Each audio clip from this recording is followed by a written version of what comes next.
Report from Rod Knowles on local economic development. I mentioned several weeks ago that I thought it's important. I'm always getting asked what's going on over here, what's happening there, and how's this uncalled recession affecting, impacting Central Louisiana real estate. And I said, you know what, I'm going to go with the guy that I get an opportunity to hear on this radio show quite regularly, come and tell folk in Central Louisiana what's going on and what's popping up, or what's going on the side, what's happening in front of Kroger's. Those kind of things. But come to us any way you want to come. Mr. Rod Knowles. Thank you, Mr. Lawson. It's a privilege to make this report. And when you make a report on numbers, you either have to be short or funny. And so I chose to go the short route. So what I have before you is a May's report, the activity that's taking place in May within the city limits of Alexandria. If you find it informative or interesting, I'd be glad to do this on a quarterly basis or a monthly basis if you're at all interested in it. There is no national weather report that's going to tell you if it's going to rain in your backyard tonight. There's just not one. I'm not so sure the local report can predict rain too well, but likewise, there's no real estate report that tells you what's happening at the corner of Main and Main and Alexandria, Louisiana either. So it's real estate's a local commodity. Interesting enough, the first 5 months in '07 compared to the first 5 months in '08, the market is down in Central Louisiana by about 13.62%. That's a pretty big decline, so we're not immune from what's taking place in the real estate market nationwide, although you hear later on in the report some of the stuff that's happening nationwide is not happening here. For example, decline in home values. It's flat or barely under 1%. I never thought I'd be bragging about a market that was less than 1% decline in average home price, but it's not like other cities. And when we get to foreclosed properties at the end of my report, you'll see that it's well, one foreclosed property is too many if it's yours or it's your family or your friends, so I don't want to make light of any single foreclosure, but we're a lot better off than what's taking place in the rest of the country. Categorize this with kind of a lead story that I don't know much about other than it's a big sale, and Foul Goose Realty is a company out of Baton Rouge. They just sold some 1,900 acres for $3.1 million, and one of the things that you're going to see in my report is one area in real estate that's prices are exceptionally high is agriculture properties. And you'll see in my report, I'll be talking about a Dollar General sale that sold on Horseshoe to a gentleman in Hamburg, Louisiana. And what's that mean to us and why is it on my report is that when beans are selling for $13 a bushel and corn's at $6 and wheat's at almost $20 a bushel, land prices for farming are going up substantially. And what we're seeing a lot of is people in the rural areas turning their farms into cash, parking that cash, and reinvesting it in commercial properties closer to town. So it's kind of like we're selling the family farm and we're bringing the dollars to the city and we're buying commercial real estate, and I'll report on one of those sales in just a minute. It goes without saying that the two hospitals, the medical field in general is healthy and is pushing development in Central Louisiana, both in construction jobs and permanent jobs. Under medical, I'm bringing your attention to a land assemblage that was done right next to the surgery center. I give this report, and I try not to smile to let you know that Sugar and Spice has a short life to it now. It's been sold. You repeat that because I get a question about that all the time. They Mr. Lawson's other concern is that's going to close or they're going to open a Hooters. The gentleman that sold it is retired, Mr. Lawson. So okay. And from there down to the trailer park, including the trailer park, it also includes Von Walding and Von Walding. I see our zoo director smiling a lot. That's with. Yeah, Von Welding. I will say this. The whole time we worked on that assemblage, I never saw any of the councilmen at Sugar and Spice during the hours that I was there. So, But we don't go there late at night. Rod, you said no humor, just plain stick to the facts. Just say out, Jerry. I'll be short and funny. But that land, that 15 acres, is about a $2 million assemblage, and the surgery center within the next 18 months is going to demolish that property. And I can't tell you what they're doing with the land because they don't know exactly yet what they're doing with the land. And but it will be a medical And then expansion. it butts up to, well, one property over from what Gator did, almost hunting. Yeah, no, this is on the North Circle MacArthur, over by the old Oh, visiting. Sugar and Spice, I'm sorry, I'm Yeah. thinking about the other piece. You're thinking about the adult Yeah, that's right. forum. At least you know where all those places Hey, are. off to that good one.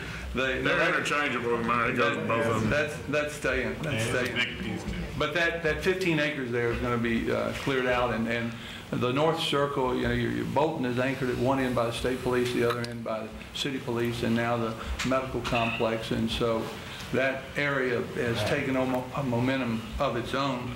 The Walmart opening is no news to anybody as far as it's big news. It's what it has caused, though. It's very difficult now with the Walmart tsunami, easy for you to say, to find a piece of property on 28 West at under $20 a square foot. I didn't see that coming. You'll see at least 3 more banks in the next 12 months located out on 28 West. And you have the Ruggles Center, that's a little shop center that's under construction. You have the leasing of the Aggie skating rink that's going pretty well, and then the Highway 28 West Center at Calvert, which is occupied by Blue Cross. That's kind of the lead tenant there. That's almost 100% occupied, so that area is looking real good. And I don't know if you've reported it yet, but you took bids today. The city did at 10 o'clock this morning on what I call the second phase of Versailles. The engineers call it the first phase, but it's behind the utilities.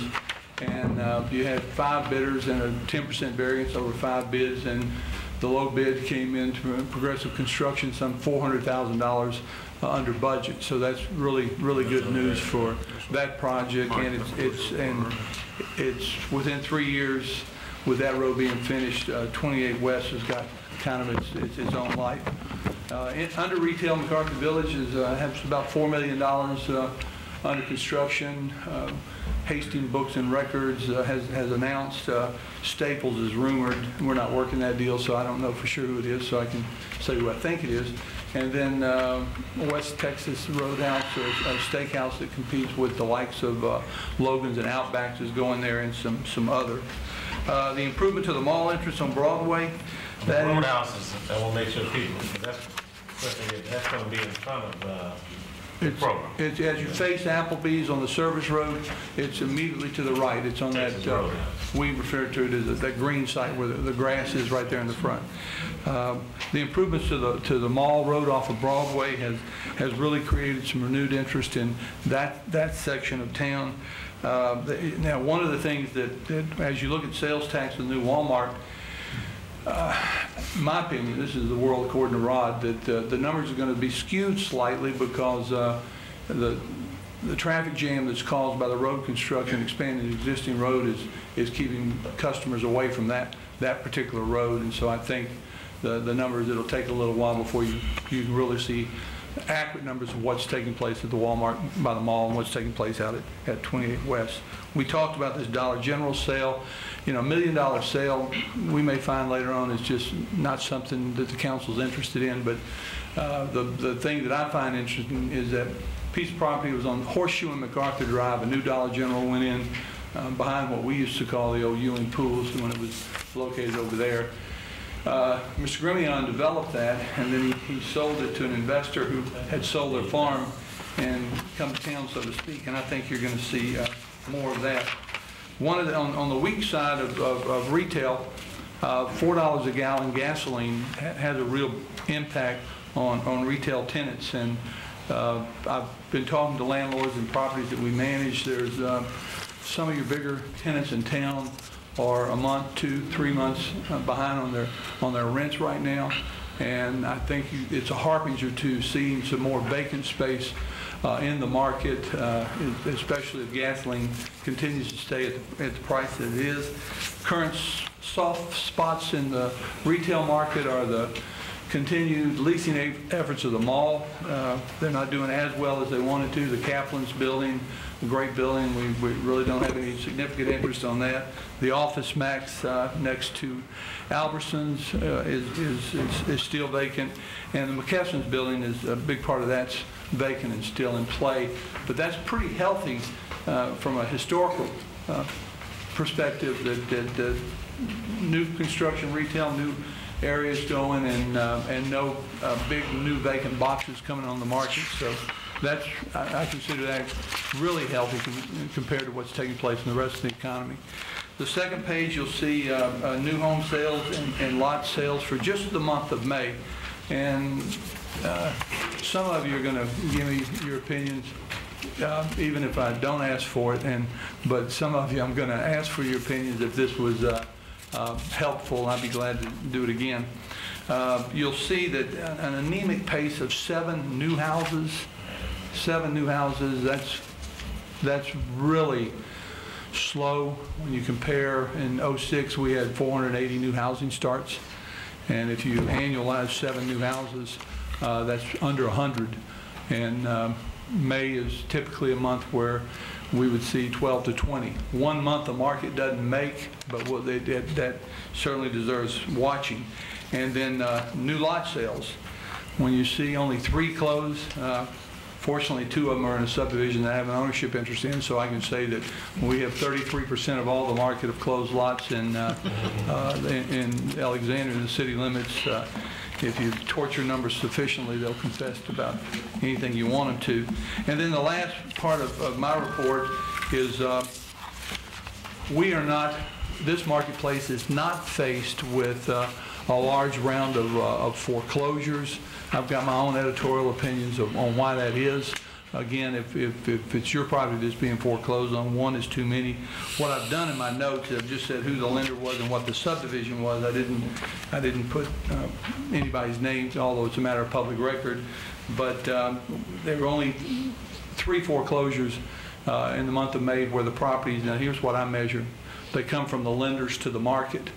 I don't measure the ones that are foreclosed on and still in the lender's inventory, although we do survey lender's inventory, and it's very, very, very low right now, where in other parts of the country it's really competing with the existing market. Las Vegas, 1 out of 5 sales are foreclosed properties, and the lenders are taking reduced sales to convert the properties to cash. We don't have that here, and it doesn't look like it's on the horizon.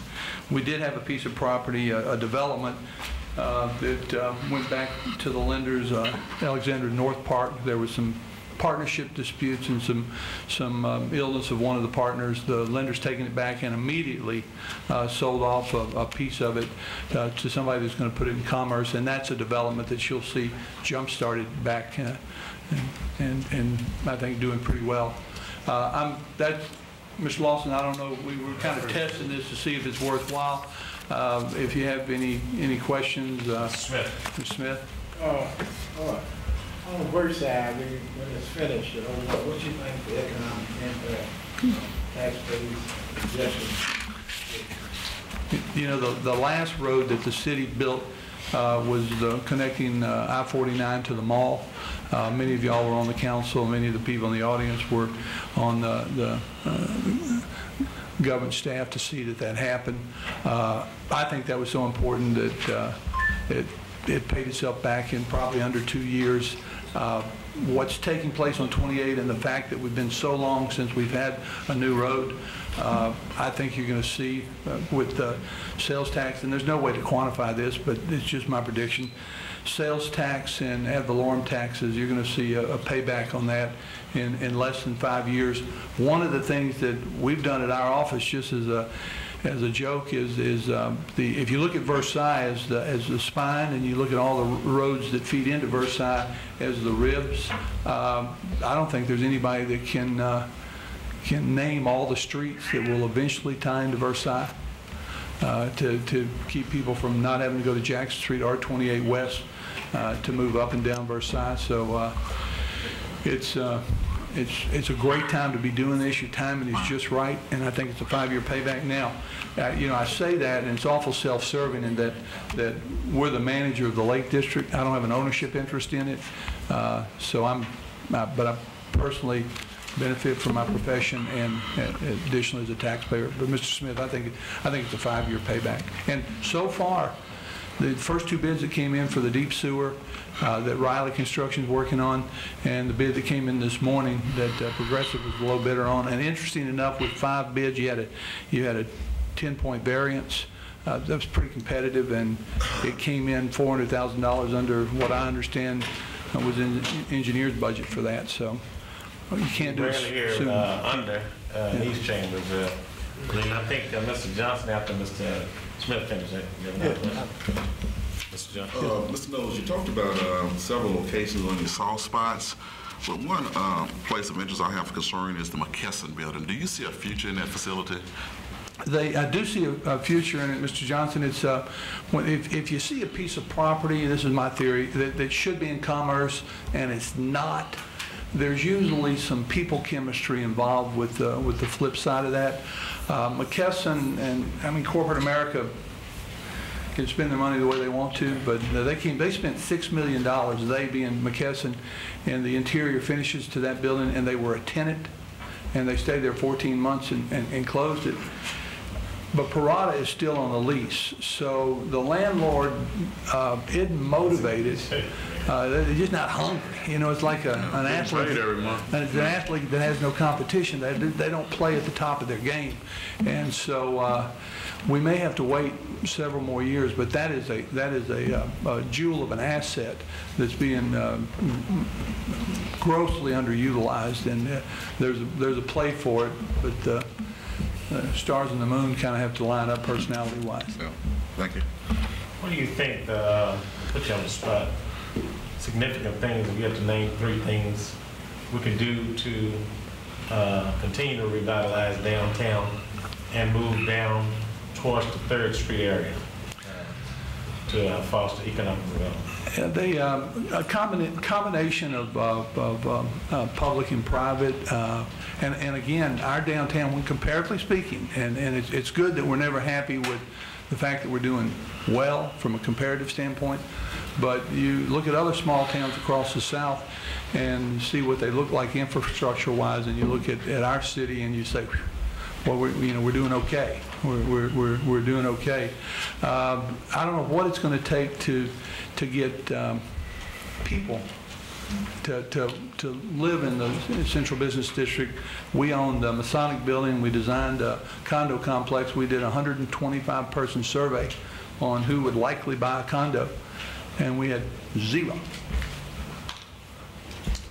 So something for when after dark we need a little bit more life in the downtown area. I heard that from one of the ministers. Interesting enough that we needed some nightlife. But you know, when you look at the 138 city lots downtown, and one half of the city of that section, the hospital, I used to call it, he's no longer CEO, but I used to call it the McLaurin amoeba, because it just kept growing and growing. And they've just added their, $50 million expansion. That half of the Central Business District has its own momentum going from a medical standpoint. So it's only the other side of Jackson Street, and the better that side does, that will eventually push down 3rd Street when Sugar House comes through. It's more of a combination of private and public. The private money is going to follow 28 West. The private money is going to follow them all. So it's a partnership. If there was We one have thing. some ambitious things that we're encountering, which I think is great, with the Spark plan. It's going to promote the public-private partnership, because you don't have a successful development, as you alluded to, unless you get the private sector involved. But I'm particularly interested because that's the area, as we move south down 3rd Street, that we need to see some redevelopment. And redevelopment with a sense of urgency. I think the Brownsfield site is just about cleaned up. Ms. Bright is certainly going to be an opportunity for us. So I'm going to encourage you and other developers to look at that area and see what we can do to team up with the public-private partnership. The investment tax credit deals are probably the, we have 450 decent safe and sanitary rental units come in the market on a kind of a lease-to-own program, and those by and far look like they've been maintained well, but those were tax incentives from the federal side too. So when I say government, I'm not talking municipal because only, I'm talking state, federal also. Thank you. One more question, Mr. We charge them a second one. That's your question. Well, you see that once you open infrastructure, then you start expanding. Like we do 6th Street or 7th Street going back into Broadway, open that up, and coming across, from Upper 3rd, with the bridge, coming back in that way. I think when you start, like you say, Sugar House, when you start the infrastructure, start opening land. I'll ask you one more question. What do you think about the extension of the roadside of Walmart? You ever see that? Yeah, I see that. Can you repeat that? The extension of the road to the left of Walmart. Okay. Yeah, that eventually, there are 3 property owners there, 4 count Walmart. There's Walmart, Lower, Miss SQ, and the Lake District that need to work together to tie into Versailles when it's built, and the pressure is going to be there from a private development standpoint. I mean, when you've got that little space, and it's not little in terms of dollars, but when you look at it on an aerial photograph, it is. When you have that little space, and you initially, those landowners, all of them that I mentioned except Walmart, had interior land that was worth farmland, 1,000 to 2,000 an acre with the uptick price. Now it's gone to so much per square foot. If they only get the road, they'll get the road. They'll get the road. The city doesn't need to build that. Yeah. We'll figure out a way to do it. When you talk infrastructure, though, can you imagine if we were in this community and we said, boy, if we only had a navigable river, that's what we really need, and we'd put that up on a grease board. Gee, if we only had an airport that could land everything, and we had a really nice terminal, let's put that up. We need that. Well, we got that. If we only had, finally, interstate highway and construction going on 4-lane, if we only had that in our community, well, we have all that. The stuff that we need now is intellect and personality driven, and business and politics won't accept a void. Something will fill in there if we don't have the personality and intellect, and so I mean it's things look really good for us. The country is, we know that. Nobody has to tell you that gasoline where it is, food prices where it is, and yet if you ask most employees today, what's your biggest problem? Is finding employees and keeping them. That's the biggest problem. It's not capital. It's not the environment. But if I like to talk, so Myron, if you want to do this once a quarter, I think the time is just right. Inclusion will go into the other meetings. I appreciate it. Okay, I think you've been informative. Everybody knows what's in front of Kroger's now, and certainly Mr. Marshall leaned forward and started talking about Bolton Avenue. You can tune in to my AM station. I didn't cover everything in this report, so tomorrow morning, 8 to 9. I'm going to check it out, Rob. Thank you so much for taking the time to come. I think it's very important. We'll get you back very soon.